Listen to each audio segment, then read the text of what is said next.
actualizada, tiene más contenido. Entonces, si la pueden abrir, por favor.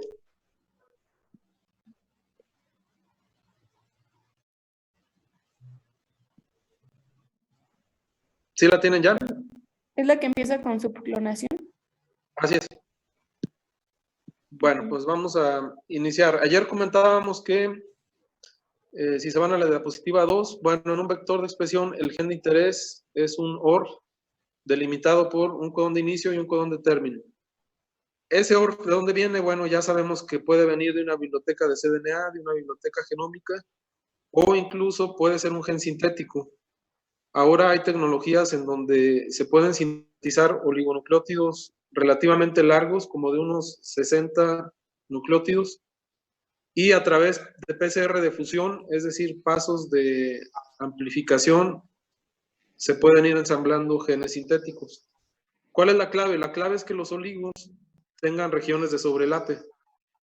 Entonces eso hace que se fusionen y luego la polimerasa los rellene y entonces se van generando cadenas de ADN dobles, de doble cadena, que van aumentando en tamaño a medida que se van fusionando esos oligos.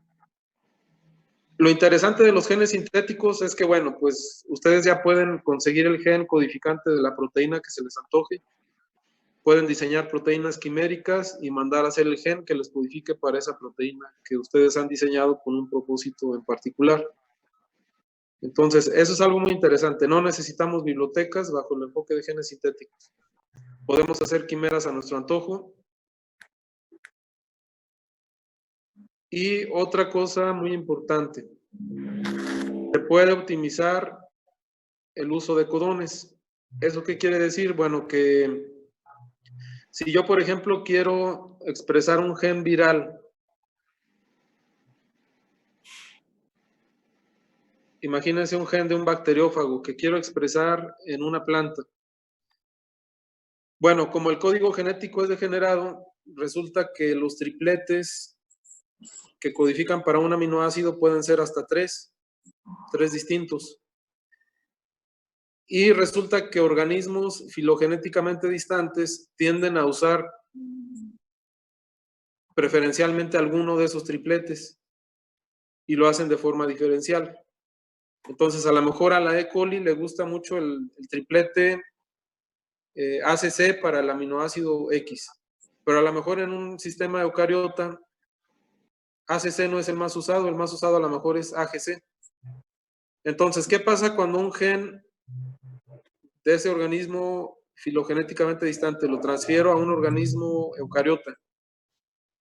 Pues que cuando se transcriba y luego se traduzca, la traducción no va a ser eficiente.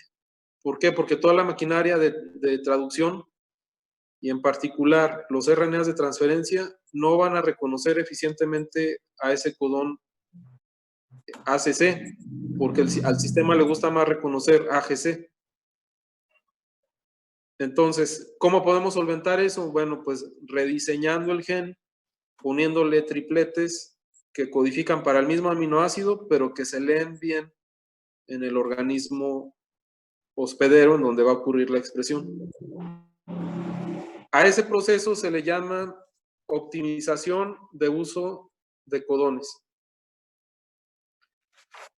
Y solo se puede hacer a través de la síntesis de genes, porque yo reprogramo el gen, lo rediseño con tripletes o codones de uso adecuado o frecuente en el hospedero de expresión. ¿Sí? Entonces, yo puedo superar esa barrera del uso diferencial de codones a través de esta estrategia. ¿Sí? Bueno, entonces, ya teniendo el ORF, ¿qué va a ser bien importante? Pues ponerle sitios de restricción que me permitan clonarlo dentro del vector de expresión, y por eso la primera diapositiva es justo un paso de subclonación. ¿En dónde qué tenemos que cuidar? Bueno, pues que los sitios de restricción que trae el gen me permitan insertarlo de forma dirigida y de preferencia sin religación en el vector de expresión. Y aquí se aplica todos los conceptos que ustedes ya conocen, ¿sí? De usar extremos compatibles, romo con romo o cohesivo con otro cohesivo que sea compatible, y de preferencia usar dos cohesivos que no sean compatibles o bien un romo y un cohesivo. de tal manera que logre una clonación dirigida y en donde no se religue el vector. ¿Sí? Todo esto ya lo vimos en la primera fase del curso. Entonces, el vector se confirma por perfiles de restricción que me verifiquen que efectivamente ese inserto ya está presente en el nuevo vector, ¿sí? Que sería el vector de expresión. Ahora, nos regresamos a la diapositiva 2. Estábamos señalando qué posibles elementos acompañan al gen de interés, al ORF. Ya hablamos del promotor, ya hablamos del terminador y nos quedamos en la cuestión de que se pueden dar fusiones traduccionales o fusiones genéticas. Estas dos cosas son sinónimos. ¿Eso qué quiere decir? Bueno, pues que el ORF, a pesar de que tiene su codón de inicio o codón de término, yo puedo clonarlo de tal forma que ese ORF se amplíe y entonces tenga una secuencia accesoria hacia el 5' o hacia el 3'. Es decir, que para cuando ocurra la transcripción y luego la traducción, yo obtenga una proteína que trae una fusión, ya sea una fusión de un cacho de aminoácidos, ya sea en el amino terminal o en el carboxilo terminal. Ahora, ¿qué secuencias podrían interesar fusionar a estos extremos de la proteína de interés? Bueno, por un lado vamos a hablar de las etiquetas. Las etiquetas son secuencias generalmente cortas de aminoácidos, secuencias perfectamente definidas, y si se van a la siguiente diapositiva, ahí se menciona qué función tienen estas etiquetas. Básicamente van a facilitar la detección de la proteína. ¿Por qué? Bueno, porque al ser secuencias bien conocidas y bien caracterizadas, resulta que ya se han generado anticuerpos para esa secuencia de proteína o de aminoácidos. De tal forma que si yo tengo una proteína de interés de una bacteria marciana que nadie conoce y que por lo tanto no va a haber anticuerpos disponibles para reconocerla, y el desarrollar anticuerpos para esa proteína me va a tomar mucho tiempo. Bueno, pues una forma de sacarle la vuelta a esa problemática es fusionarle una etiqueta a nivel genético, produzco una proteína que no ha perdido su identidad, pero lleva ese accesorio, lleva esa etiqueta. Y ahora yo uso un anticuerpo que reconoce no a la proteína como tal, sino a la etiqueta. Y de paso, pues me doy cuenta de si tengo o no a la proteína de interés. El asunto aquí es que la etiqueta en teoría no está en ninguna otra proteína del organismo que estoy trabajando. Esa es la clave. Por lo tanto, cuando yo ponga un anticuerpo contra la etiqueta, el anticuerpo específicamente se va a pegar, en teoría al menos, a la proteína de interés que estoy expresando a través de este gen y de este vector. Bueno, esa es una primera gran ventaja de poner una etiqueta. La segunda es que se facilita la purificación de la proteína. Ahorita lo vamos a detallar en la siguiente diapositiva. Vamos a poner ahí un ejemplo. Bien, aquí está un ejemplo clásico de las etiquetas. En el artículo que les he enviado vienen un montón de ejemplos, pero bueno, aquí en el curso, para fines de lo que ustedes necesitan saber, vamos a detallar solo un ejemplo, que es la cola de histidinas. Ya si quieren más información, en el artículo hablan de más tipos de etiquetas.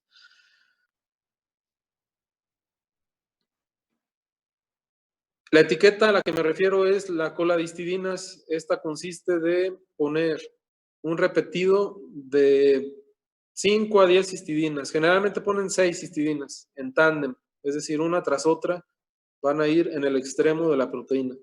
Y de hecho esta etiqueta se puede poner en el carboxilo terminal o en el amino terminal de la proteína. Hay muchas personas que prefieren ponerlo en el carboxilo terminal. ¿Por qué? Porque, ¿qué pasa si ustedes tuvieran una expresión de la proteína, pero por alguna razón la expresión es truncada? Es decir, que solo tienen la porción inicial de la proteína, la porción amino terminal. Bueno, si pusieran la etiqueta en el amino terminal, les va a dar positivo el análisis, pero no tienen completa la proteína.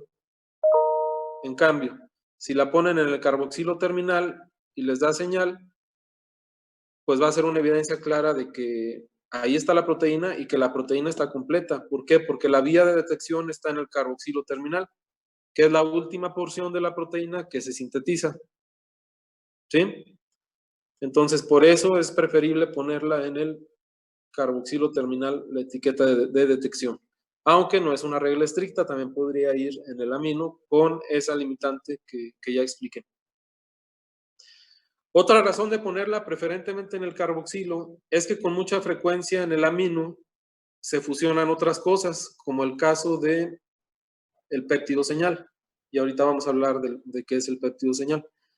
Pero mientras les comento, ¿cómo es que permite la cola de histidinas purificar de forma muy práctica a las proteínas? Bueno, pues esta técnica ya deben de conocerla, y si no, cuando ya llevaron bioseparaciones, es lo que no recuerdo. No, Apenas. pero algunos No. sí estamos llevando. Bueno, entonces en ese curso lo van a ver con más detalle, pero la cromatografía de afinidad por metales inmovilizados, descrita con el acrónimo IMAC, así le llaman los gringos, es justamente para proteínas que tienen coladistidinas. Y si se van a la siguiente diapositiva, aquí está representado el fundamento.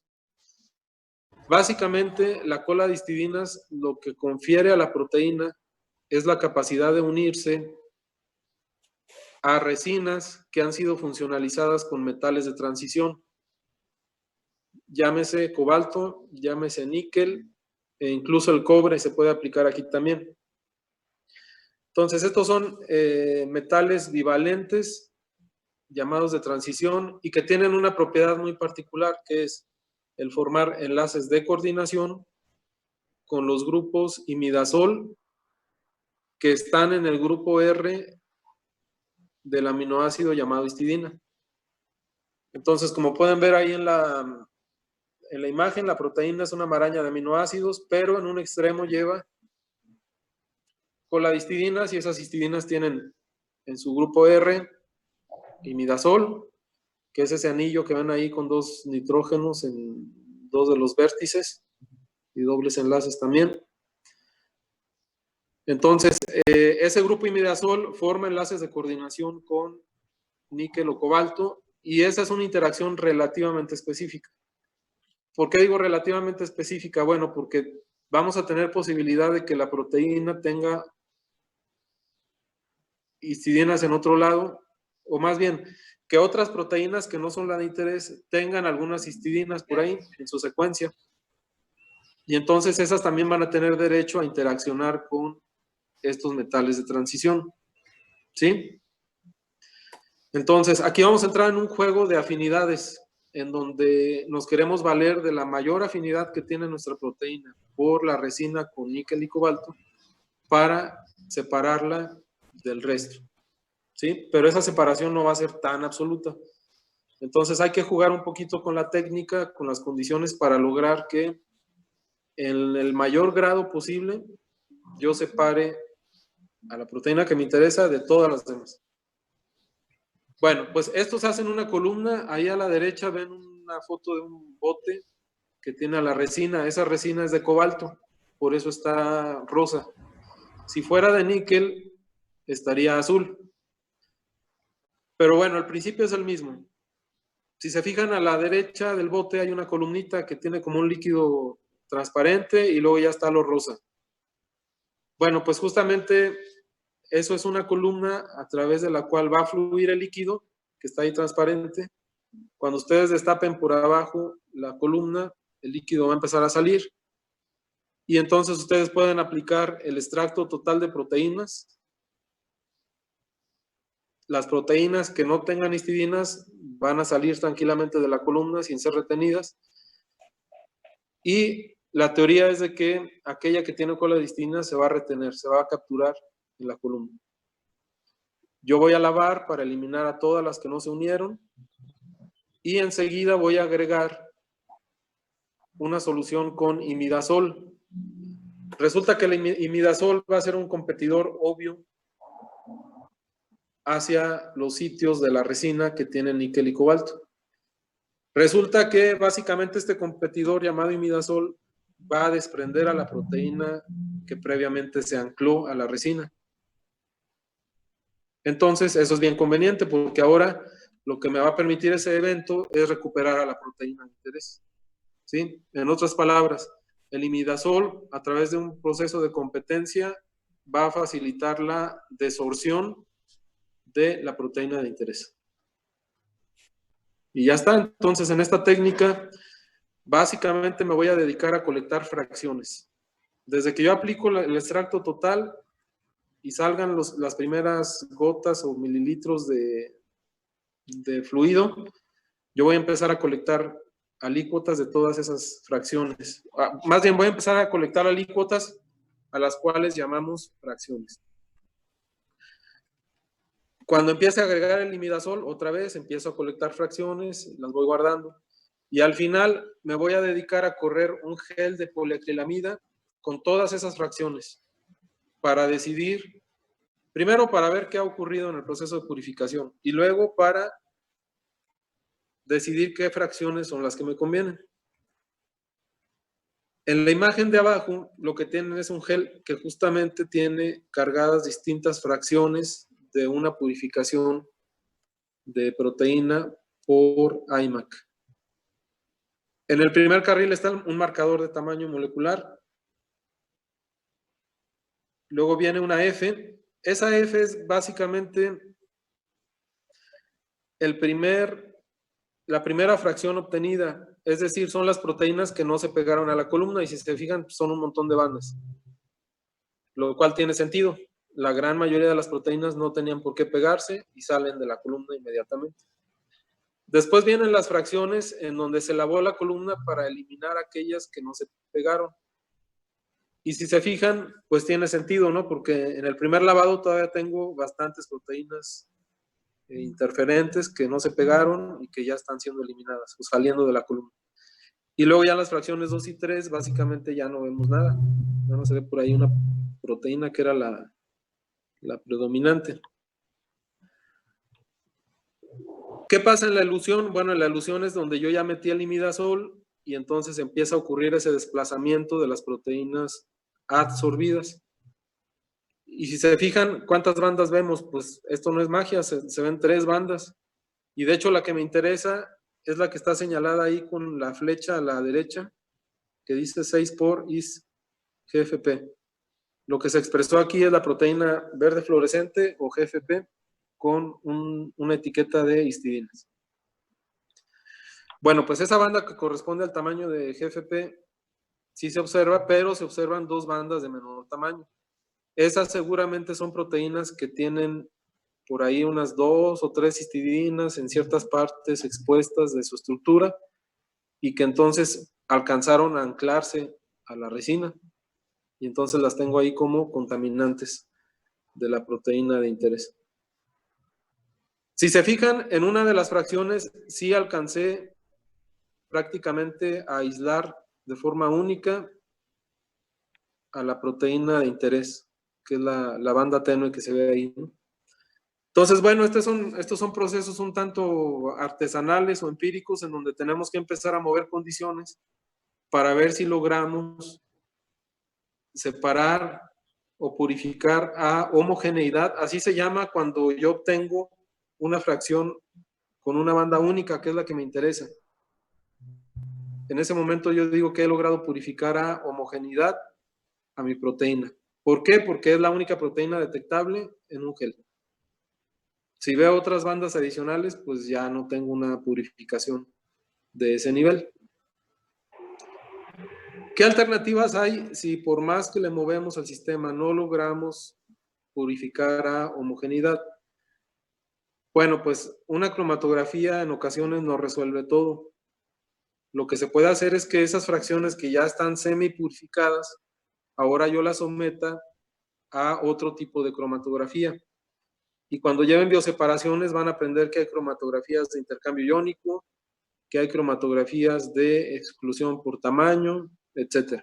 Otros tipos de cromatografía que aplicados en serie después del iMac podría ser la solución, ¿sí? Para purificar a homogeneidad una proteína. De hecho, a nivel industrial esto es muy común, ¿sí? Si ustedes luego ven los procesos para purificar un biofármaco, por ejemplo, recombinante, se van a topar con que hay una serie de cromatografías que se aplicaron para obtener ese biofármaco de alta pureza. Bueno, ¿tienen preguntas hasta aquí de este tipo de cromatografía? No, profe. Bueno, ya dijo la vocera que no hay dudas. Nos vamos a la siguiente. Les digo, si quieren saber más de etiquetas, ahí está el artículo, ahí van a ver otros ejemplos que también son muy, muy comunes. Por ejemplo, les recomiendo que lean el caso de la glutatión S-transferasa, que yo en particular no lo considero una etiqueta, pero bueno, ahí en el artículo sí lo ponen como etiqueta. Ese caso es muy particular porque es una proteína grande y eso rompe con la regla de que las etiquetas generalmente son secuencias muy pequeñitas. Pero bueno, lean ese tema, ¿no? Otra cuestión. Hay una serie de etiquetas y esas etiquetas no permiten el iMac. El iMac solo es para coladistivinas. Sin embargo, cuando ustedes tienen una etiqueta para la cual hay anticuerpos disponibles, que eso se cumple prácticamente para todas las etiquetas, lo que se puede hacer es una cromatografía de afinidad. ¿En qué consiste esta cromatografía de afinidad? Bueno, pues va a ser exactamente el principio del iMac, pero en lugar de níquel y cobalto, lo que se va a poner en la resina es el anticuerpo específico para reconocer a la etiqueta. ¿Sí? Hay una etiqueta, por ejemplo, que se llama MYC, MYC. ¿Qué haríamos si tenemos a MYC en la proteína en forma de etiqueta? Pues poner un anticuerpo contra MYC en una resina unido covalentemente y ahora puedo hacer cromatografía de afinidad para rescatar esa proteína que tiene a MYC. Y luego con un cambio de pH, típicamente el pH es lo que permite desorber a la proteína que se ha anclado gracias a un anticuerpo. ¿Sí? Entonces, por eso dijimos que de forma general las etiquetas nos permiten hacer una purificación facilitada de la proteína de interés. Bueno, entonces, seguimos ahora con el tema de los péptidos señal. Ya hemos dicho que los péptidos señal son secuencias que se fusionan en el amino terminal de la proteína, es decir, en el 5' del gen. ¿Para qué sirve un péptido señal? Un péptido señal es una secuencia que dicta el destino de la proteína. Ustedes deben recordar de sus cursos de biología celular que la célula tiene todo un sistema de fábrica de proteínas, pero también de distribución, clasificación y luego distribución de las proteínas a destinos específicos. ¿Por qué? Porque la célula es como una gran ciudad en donde todas esas proteínas pues tienen que estar funcionando en edificios o en compartimentos o en espacios particulares, ¿sí? Entonces hay proteínas que tienen su función en el cloroplasto porque participan en la fotosíntesis. Hay otras proteínas que participan en la fosforilación oxidativa, por ejemplo, y entonces tienen que ir a la mitocondria. ¿Quién las lleva a esos destinos particulares? Pues un sistema en donde el péptido señal no sé. es reconocido, ¿sí?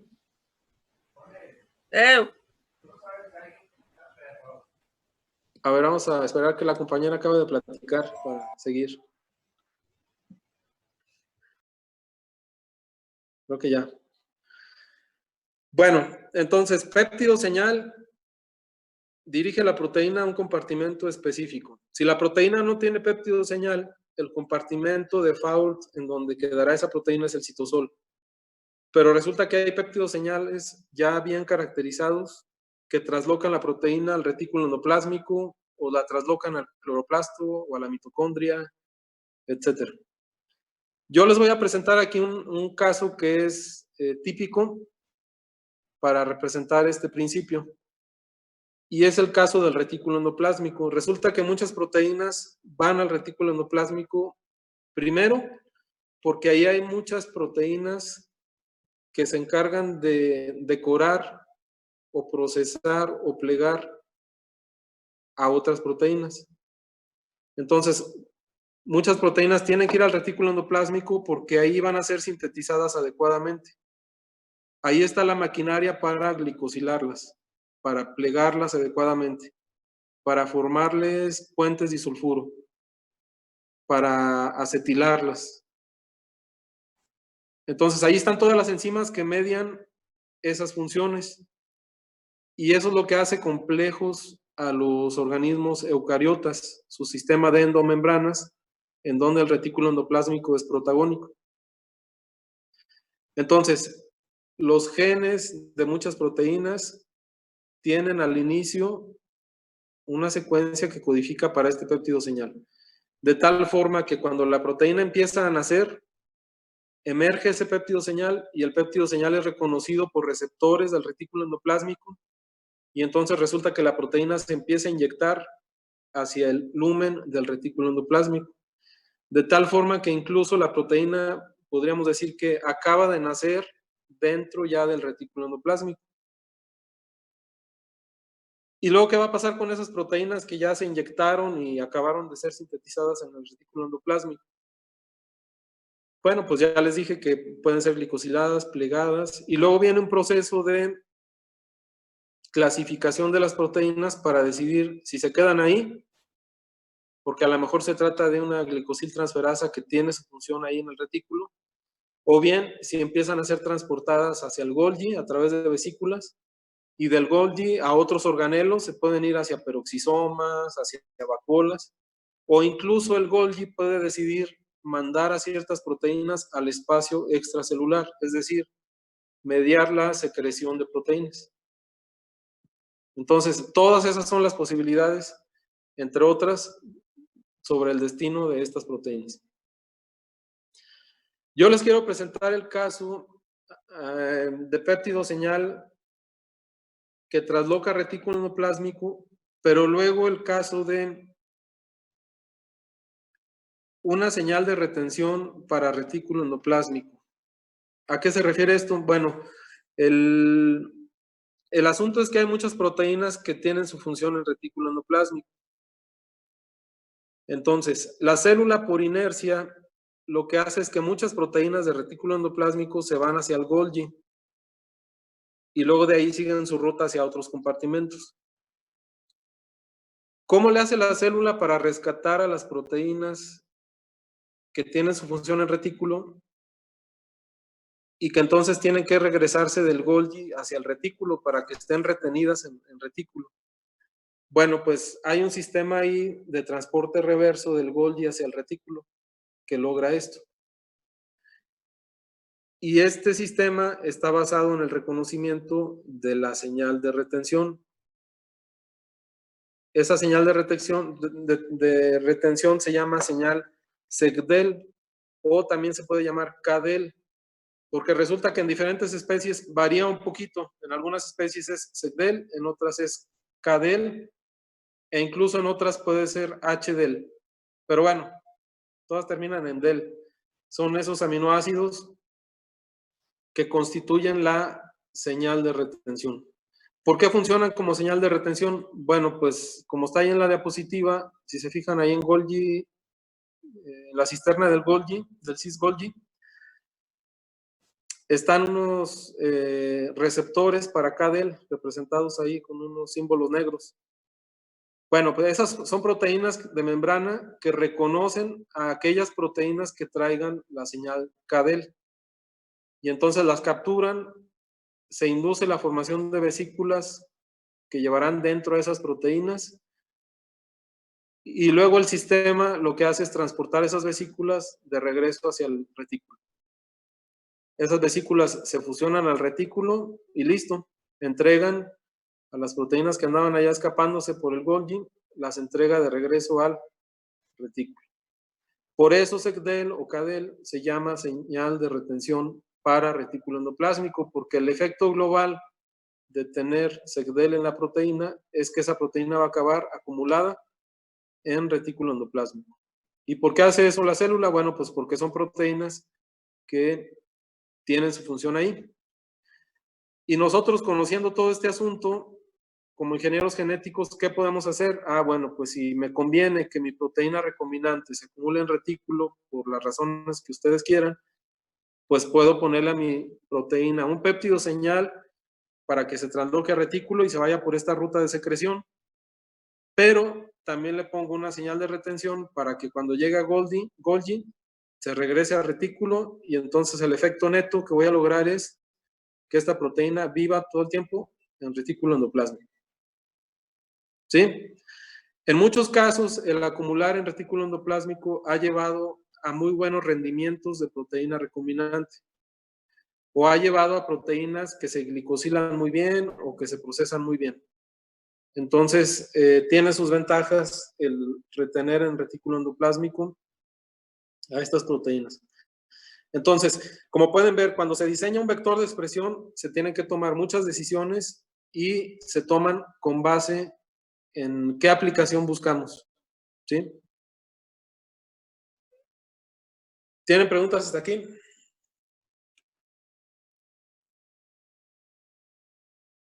¿Todo claro? Sí. Bueno, pues entonces nos vamos a regresar, chavos, a la diapositiva número 2. Ya hablamos de péptido señal, señal de retención y etiquetas. ¿Qué nos falta? Bueno, algo que nos falta en este vector de expresión y que no está representado son regiones de recombinación. Ya hemos hablado del tema de recombinación, ustedes ya saben a qué se refiere eso. Y si recuerdan, la recombinación homóloga se da entre dos secuencias de ADN muy parecidas y de extensión considerable. Bueno, cuando nosotros queremos que el vector se integre en un sitio específico del genoma, tenemos que cumplir dos requisitos. Entonces anótenle ahí: inserción, sitio específica en un genoma. Requisito 1, que el organismo de interés, tenga una maquinaria de recombinación homóloga eficiente.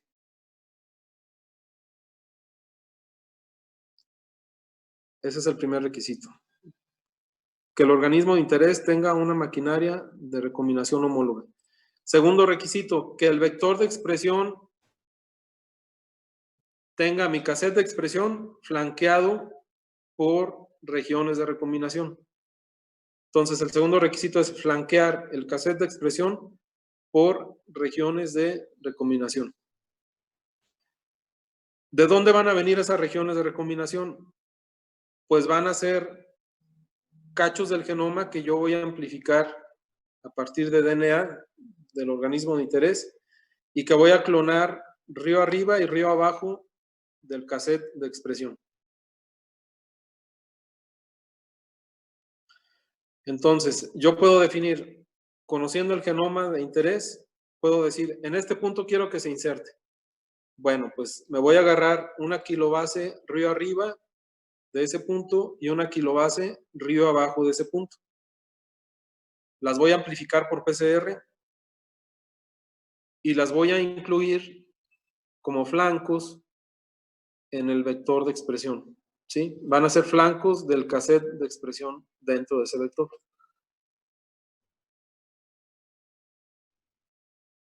Eso no está representado en esta diapositiva. Sería algo que colocaríamos después del terminador y antes del promotor. ¿Sí? ¿Y eso qué es lo que va a lograr en el vector? Pues que este vector va a tener muchas posibilidades de que lo que se inserte sea en ese punto del genoma que yo elegí. Y no en puntos aleatorios.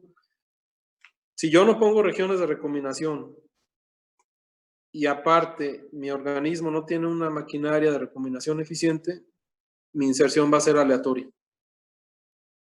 ¿Sí?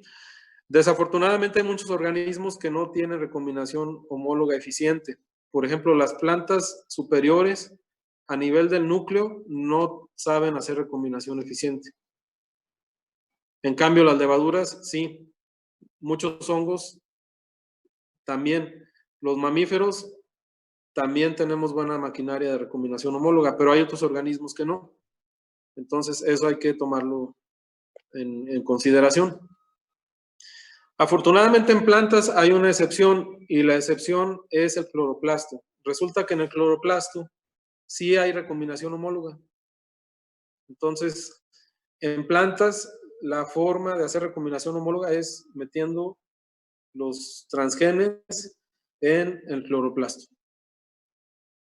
pero no a nivel nuclear. A nivel nuclear esencialmente ocurre aleatoriamente, a menos que usemos el sistema de CRISPR-Cas, que por ahí les encargo una tarea sobre eso, ¿no? ¿Sí o sí? Sí, sí nos encargó. Bueno, entonces ahí se dieron cuenta que ese es un mecanismo, pero es muy particular y generalmente se usa para editar genomas. Pero sí, es una forma dirigida de ir a un punto en el genoma y hacer ahí una modificación. Sí, pero fuera de ese sistema, generalmente en plantas la inserción es aleatoria a nivel nuclear y en cloroplastos sí puede ser dirigida mediante recombinación homóloga. ¿Sí? Bueno, chavos, ya nos quedamos sin tiempo. Si no hay preguntas, pues les propongo dejar aquí la clase y recuerden que mañana es el examen. Les repito, la dinámica va a ser que nos vamos a ir por orden de lista. Cuando les toque, ustedes ya deben de estar aquí en la sala de espera y yo los admito en cuanto me desocupe del previo y ya procedemos a las preguntas. ¿Sí? Profe, Sí. una duda. En los temas que van a venir mañana, dijo que iba a venir PCR inversa, pero ¿es RT-PCR o la PCR inversa? PCR inversa. Es que me confundí. No, no se confunda. Ok. Si digo PCR inversa, quiere decir PCR inversa. Ok, gracias. Yo tengo otra duda, profe. Sí. ¿Tenemos que tener activada la cámara?